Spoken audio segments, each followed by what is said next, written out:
Oh, hey, giant, brother. I looked up and there's... Yeah, how are you? We're just killing time, and all of a sudden I look up and there's Jamie Hector. What's happening? What's up, Jamie? Welcome to the show, man. That's Jim Florentine, Jim Norton, Anthony, how you Opie. doing, man? What's going on, brother? I'm well. How about yourself? Good. We were just talking about hairy boxes. Yeah, we actually just got into that conversation. How we think, girls shave, and they've been shaving for years now, but it seems like naturally they're just getting less hair than in the old days when they would have like a lot. Yeah. It's my personal opinion, my personal observation. We're free to join in or not. We forget that Jamie's an actor who's used to just doing like regular interviews, and it's the first thing when you sit down. Welcome to the show. Listen, hairy pussy or not? What do you think? Yeah, we do things a little differently. I said, hold up, that's the reason why we ain't got this coffee, which I don't drink. I said, I gotta wake up, and I'm sure. Yeah, if you wake up, you'll get into that whole thing. You'll be thinking about that later. Have you done satellite before? This is like different than any other radio. NPR. Oh, Jesus. Yeah. This is the polar opposite of that shit. Before, Yeah, you can do whatever you want within reason. You can curse here. It's great. It's like it's very free-form hang. Yeah. NPR is just horrible. You could talk about hairy boxes. Yeah. People won't care. They'll join in. They'll call up and give you opinions. It's amazing. I met Jay because people know we were trying to get in studio for a while for The Wire. Yeah. And he was hard to get. He was working, and I was at the Bored to Death premiere for 2 episodes. And I was downstairs talking to Jim Gaffigan, and he goes, "Yeah, one of the guys from The Wire was right in front of me." I'm like, "Who?" I starts obsessing. I really did. And he goes, "Oh, he didn't know your name." He goes, "Marlo." I fucking bolted up the steps like a girl and fucking found him outside and just attacked him. I think I creeped him out. I was like, Jamie Hector! Jamie Hector! He's like, what? Look, Jim is cool as a fan, you understand? He came over to me. It was real smooth and humble. I was like, look, all right, let's do it. Let's take this shot. I was panicking. I was Well, if you was, you couldn't tell. I didn't know what to. And then he's tried talking to me. He's like, "So you going to this party after the after party?" And I'm like, "No!" And I just. Jimmy does get very starstruck. I don't know how to act around in an guys. Adorable Jimmy way. But Jimmy's a star. I don't get it. But I'm not though. Like I don't know how to act around guys I like Method Man. When I saw him recently. Cool cat. He's great. Yeah, great dude. But I saw him like 3 years ago, and he was a big Lucky Louie fan. So he came over and he hugged me. He's like, "Oh God, you should have won an Emmy." He was just being funny. But I saw him in Newark Airport maybe 6 months ago, and I was just too ashamed. I'm like, he won't remember me, and I'll embarrass myself in front of my girl. I don't know how to act around people I like. Or don't like. Yeah, or don't like. You're just inappropriate around everybody. I'm basically garbage. How would you describe? I saw it Night Catching Us, which I liked a lot. How would you describe it? Because I was trying to explain to Anthony. It's about the Panthers, but it's really not. It's more about the interaction between these guys. Right, it's a small piece of the Panther Party. Basically, what happens to a person when they come back from living the life of a Panther.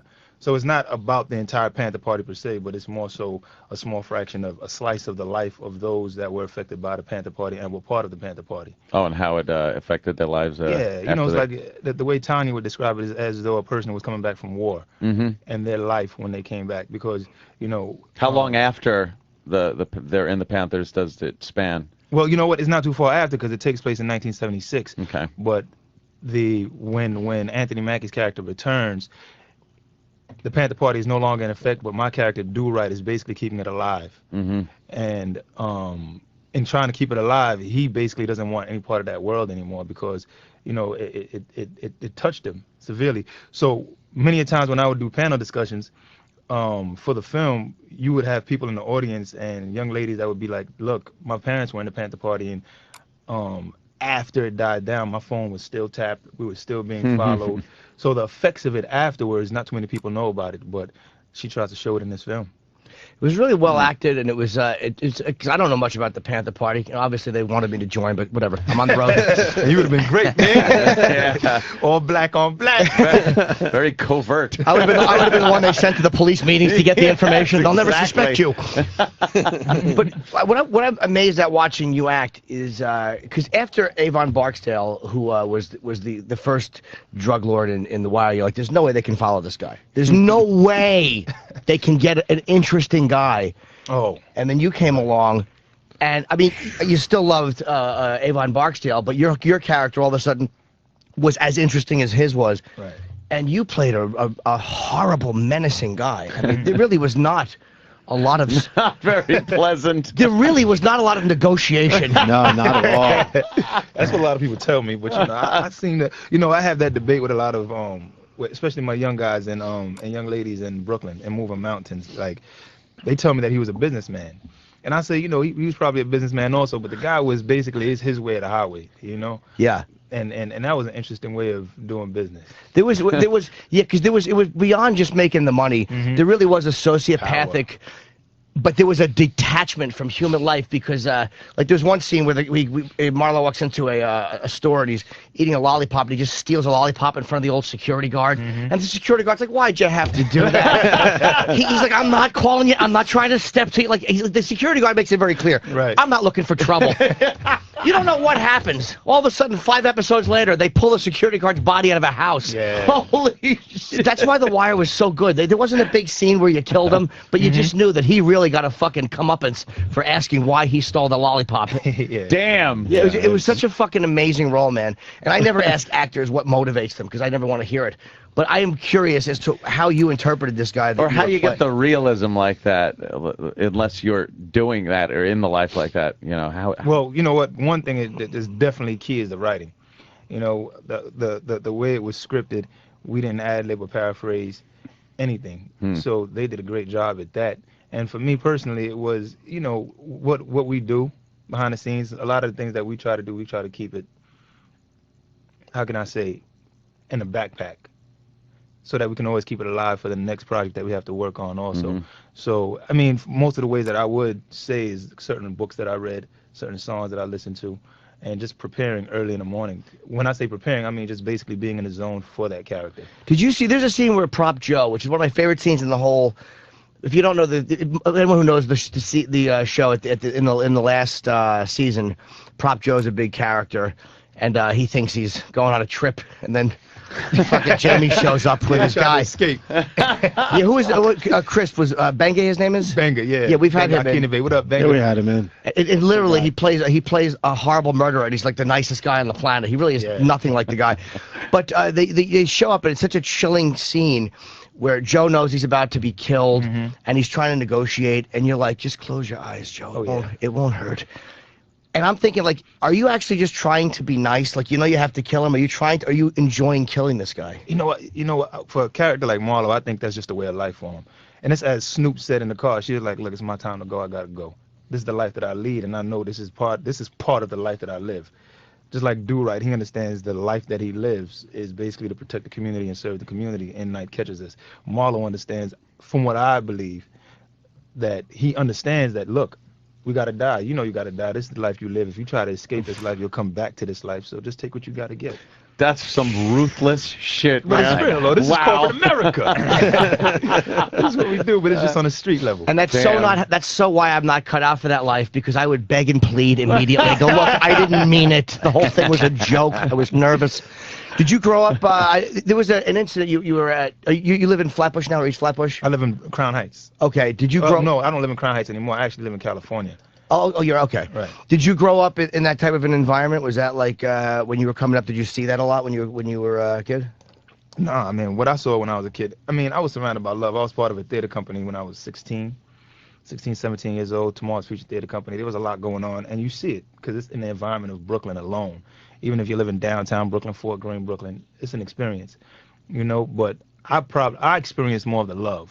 You understand? The family love, the community love. But of course, you got your drama and things going on around the corner. Here's the thing I love about Jamie. There's like I overact everything. If it wasn't for overacting, I would never be on film. I really do. It's like I always look scared. Like, what's he scared of? Nothing. That's calm and love. He's showing. But you never. It was almost like I watched you do scenes where you hardly moved, and I was awed by that. To just be able to talk and project this thing that I'll never be able to do that. And still be compelling, yeah. It's chilling to just, because somebody who's just talking to you and not moving. That's some scary reptilian. But it almost was. It was like you were just being watched by, I don't want to say a reptile to be insulting, but by that mentality. But because the funny thing is when you actually look at the other characters, especially Marlo, you kind of look at people as though they're smaller than you, like they don't really exist as numbers. you know. Right. You're a number, basically, and, you know, you're going to be utilized for your purposes or moved out the way.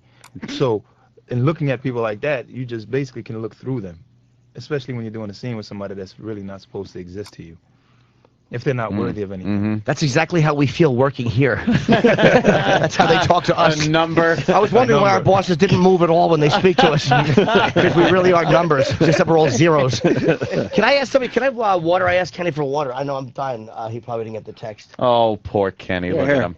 Oh, he's got his glasses on and everything. Man, you guys look like y'all have fun up here, man. Oh, walking through here, look, it's for crazy. the world, if you don't know, walking through, just getting off the elevator and coming down the corridor, it was amazing. I mean, it's like the kind of place you would want to come to work every morning. If all the bosses suddenly died, then I could understand it would be great. But yeah, it's one of those. You know, have a way to take the make bad it with the good. a real bummer for some reason, because it should be the easiest job on the planet. For the 4 hours that we sit here and just bullshit, it's great. Amazing. It's great. But then once you see like one of them come walking down the hall, you're just problem. like, oh, here it comes. Oh, A meeting man. The about true suits. something or some kind of guy justifying his job. It's like Good Night, Good Luck, right? You saw that film? Yeah. Oh, yeah, You yeah. saw the boss on the top? Yep. I don't step into your business, but when I step into your business, you got to move and make it Yeah. shake. Yeah. That's why I leave. They usually have to replace the door every day. I leave my silhouette and running to the elevator to get the fuck out of here every day, man. I don't like dealing with any of them down the hall. I hear that. I just, you know, I got lucky and fell into this. I'm not a deal with management kind of guy. Thank you. The movie, though, Night Catches Us. Right. I was asking Jimmy because he saw it. I unfortunately did not yet, but I will. Thank you. Does it? I know the Panthers is just a small like part of probably the vehicle of the rest of the story, but what kind of light does it portray the Panthers in? Is it trying to portray them in a good light, a bad light, or is it just this is what it was? Well, it's, you know, it's not trying to portray them in a bad light at all. It's just exactly what it was, how they were affected, and how the pamphlets that were put out were actually put out by the feds. And they're just trying to tell you a true story about a young lady and a gentleman that comes back into town and how they were affected by the Panthers. So it's basically being portrayed in a good light, and it's about the Panthers, but it's basically also giving you the opportunity to see it for what it really was. You know, how it was really affected. And it's just that they were humans. You know, sometimes you find out when you read history, you'll find out that they were also dehumanized, as though they were not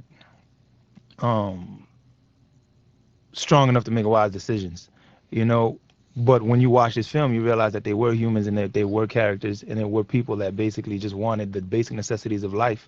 So they became community organizers and leaders to try to make that happen and push it forward. So they're trying to put it, I mean, I think Tanya's trying to basically put it at a level where you can see that these people were just basically regular people that were pushed to a limit and wanted to make something happen and affect change. I like films like that because a lot of times certain groups are portrayed in one way, and it is kind of a mechanical machine. You don't think of them as individuals or people. And when you can see that in certain movies, I think that's really good. A lot of times you'll see movies on insurgency and stuff. You'll see, because you'll just see Allah Akbar and fire something off. But then when you see them as people, you kind of start going like, wow, you know, that's a guy that's got some kids. And It's when you don't see it as a caricature of not action movie type bullshit. You know, here's the bad guy, here's the good guy kind of a thing. Like, that's what I don't mean to obsess over The Wire, but that was to me the great part, or the great part of the movie Crash. It was like everybody is vilified and everybody is kind of given a certain redemption. It's like they really humanize everybody. That's right. You see the drug dealers showing mercy and having hearts, but then you show them being complete motherfuckers and being disloyal, and you show the cops being disloyal, but then you show the cops doing the absolute right thing. There was no, like, you couldn't watch it and get mad and go, oh, it's bullshit. That's why I like an honesty like that in a movie, where it's like, whether I like it or not, you know, I'd rather see a kind of an honest assessment of what people were doing or how they were feeling, acting during that time. So yeah, it's pretty cool. Did any of it Definitely affect you watching the Wire? Because I know you guys would tape. You wouldn't actually sit there and watch the episode in a room together. Did any of it actually catch you off guard? Like you didn't know something was going to happen, or did you see the full script? every time you did an episode? We would see the full script. We would see it like maybe a week and a half before we had